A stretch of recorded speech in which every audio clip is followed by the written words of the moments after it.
নমস্কার, বিব্যক্তিত্ব থেকে আবার চলে এলাম।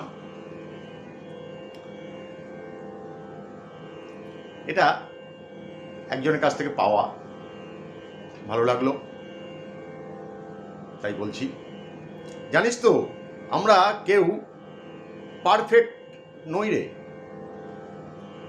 পারফেক্ট হতে এসেছি। পারফেক্ট হলে আমরাই তো ঠাকুরের বদলে মন্দিরের ওই পদ্ম ফুলে বসে থাকতাম, যেখানে ঠাকুর বসে থাকে।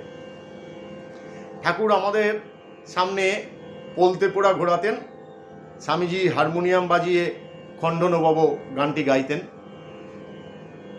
পারফেক্ট নই বলে ঠাকুর পদ্ম ফুলে বসে আছেন, আমরা পলতে পোড়া দেখাচ্ছি আর খণ্ডনবব গানটি গাইছি, আর স্বামীজি মন্দিরে বসে আমাদের লক্ষ্য করছেন। ভুল কি সেটা আগে আইডেন্টিফাই করতে হবে, প্রতিজ্ঞা করতে হবে আর এমনটি হবে না। তারপর প্রাণপণ চেষ্টা চলবে ঠিক ভাবের দিকে এগিয়ে যাওয়ার। এমন জীবনযাপন করে দেখাও যে লোকে দূর থেকে দেখে বলবে এ তো রামকৃষ্ণ বিবেকানন্দ করে। এটাই আমাদের পরিচিতি হবে।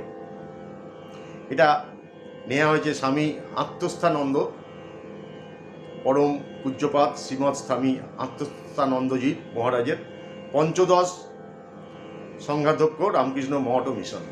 ভালো থাকবেন। জয় ঠাকুর, জয় মা, জয় স্বামী।